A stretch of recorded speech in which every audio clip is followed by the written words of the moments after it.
कर्मों का हेर फेर। बहुत पुरानी बात है। एक बार लक्ष्मी जी और सरस्वती जी में विवाद छिड़ गया। लक्ष्मी जी बोली, मेरे आशीर्वाद के आगे भला कर्मों की क्या हस्ती है।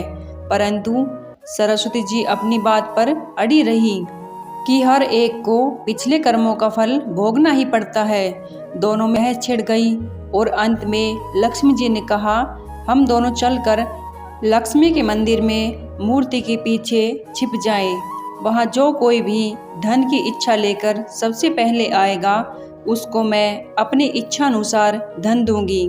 फिर देखूंगी कि कर्म किस प्रकार उसे दुखी होने से रोकेंगे। सरस्वती जी ने कहा, ठीक है, और आपको एक नहीं 3 मौके मिलेंगे। दोनों मंदिर में जाकर लक्ष्मी जी की मूर्ति के पीछे छिप गई।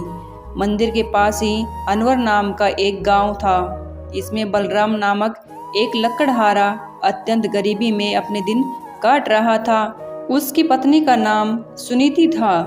उसके एक पुत्र और एक पुत्री भी थी। वह प्रतिदिन लकड़ी काटता अथवा पड़ोसियों के काम करके अपना पेट पालता था। परंतु 3 दिन से रोज लगातार वर्षा हो रही थी, जिसके कारण वह घर से काम करने को न जा सका तथा घर में अन्न का एक दाना भी न ला सका। बालक भूख से व्याकुल थे और माता पिता विवश थे। दिन निकलते ही वर्षा रुकी और सुनीति ने कह सुनकर बलराम को काम करने की खोज में भेजा। बलराम ने वन में लकड़ी काटी और फूल जमा किए। फिर कुछ फूल लेकर वह लक्ष्मी जी के मंदिर की ओर चला। बलराम अत्यंत भाग्यवान था, क्योंकि वही पहला मनुष्य था जो कि उस मंदिर में सबसे पहले पहुंचा, जिसमें दोनों देवियां छिपी बैठी थी। बलराम ने मूर्ति की पूजा की, फूल चढ़ाए और धन के लिए हाथ जोड़कर प्रार्थना करने लगा। देवी लक्ष्मी ने उपयुक्त अवसर देखकर मोहरों की वर्षा कर दी। बलराम आंखें फाड़ फाड़ कर देख रहा था कि क्या यह सत्य है अथवा सौपन है। बड़ी देर में उसे विश्वास हुआ कि देवी लक्ष्मी वास्तव में ही उस पर प्रसन्न हो गई है। मंदिर के कोने में मिट्टी की एक हंडिया रखी थी। सब मोहरे उसमें भरकर आनंद से उछलता हुआ वह अपने घर पहुंचा। बाहर से ही उसने अपनी पत्नी को आवाज़ देनी शुरू कर दी कि देखो सुनीति, मैं क्या लाया हूँ। परंतु वह अपनी किसी पड़ोसन से आटा उधार मांगने गई हुई थी। वह उसे ढूंढने को बाहर चल दिया। थोड़ी देर में दोनों पति पत्नी वापिस आ गए। बलराम तो खुशी खुशी सब बता रहा था, परंतु सुनीति उस पर विश्वास नहीं कर रही थी। घर में आकर दोनों ने देखा कि हंडिया भर अस्फिया तो क्या, एक भी अस्फिया नहीं थी। बलराम कटे पेड़ की भांति गिर पड़ा और सुनीति उसे गालियां सुनाने लगी। अब वह बोलता भी क्या, चुप पड़ा रहा। अगले दिन प्रातःकाल वह फिर देवी के मंदिर में पहुंचा। लक्ष्मी सोच रही थी कि बलराम अब धनी हो गया है, अतएव बहुत सारी सामग्री लाकर पूजा करेगा। परंतु बलराम ने रो रो कर सारी कथा सुनाई। अब की बार देवी लक्ष्मी ने अपने गले का मणिमुक्ताओं का हार उसके ऊपर फेंक दिया। वह अत्यंत खुश होकर वहां से चल दिया।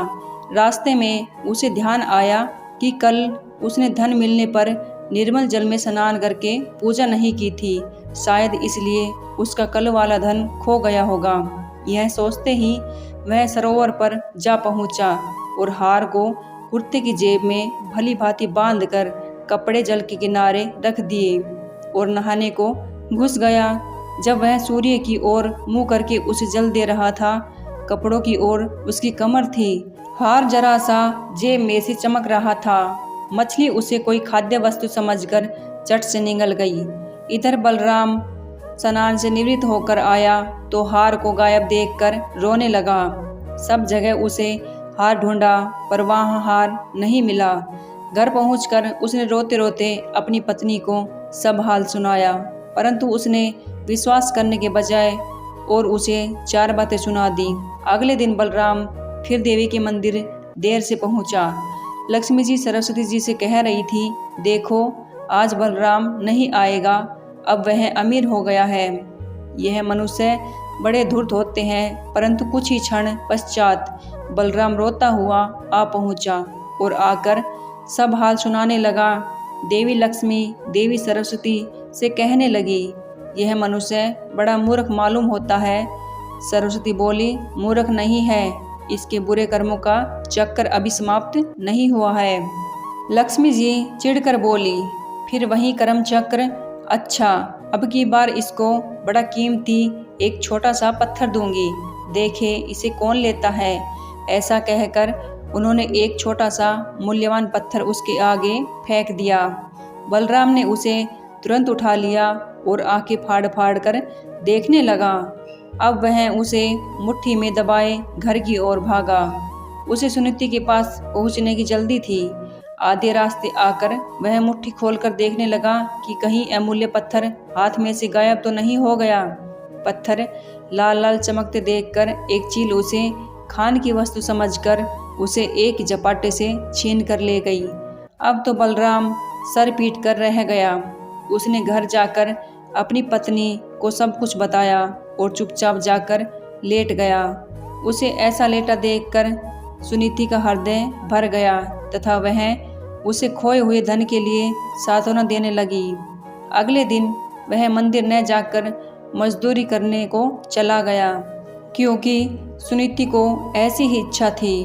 उधर मंदिर में देवी लक्ष्मी कहने लगी, अब बलराम जरूर लखपति हो गया होगा, भला वह अब यहाँ क्यों आएगा।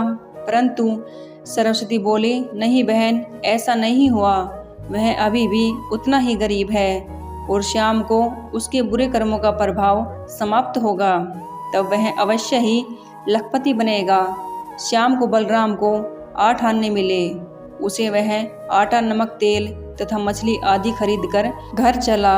उसकी पत्नी तथा बच्चे यह सब देखकर अत्यंत प्रसन्न हुए। पत्नी ने घर में जाकर भोजन की तैयारी शुरू कर दी और वह कुल्हाड़ी लेकर लकड़ी लेने चला गया। भाग्यवंश यह उसी कीकर की डालों को काटने लगा जिसमें वह उस चील का घोंसला था तथा वह मूल्यवान पत्थर उसमें रखा था। उसको देखते ही खुशी के मारे लकड़ी और कुल्हाड़ी सब छोड़कर घर की ओर भागा। वह कहता जा रहा था, सुनीति, चोर मिल गया, चोर मिल गया। उधर सुनीति ने जब मछली काटी तो उसके पेट में से वह हार निकल पड़ा। वह उसे दिखाने को बाहर लेकर भागी। वह भी कहती जा रही थी, चोर मिल गया, चोर मिल गया। यह शोर सुनकर पड़ोस की कुबुड्डी बुढ़िया घबरा गई, क्योंकि उसी ने पहले दिन वह मोरों से भरी हंडिया चुराई थी। वह समझी शायद उसी की चोरी पकड़ी गई है और अब उसी के घर वह उसे पकड़ने आ रहे हैं।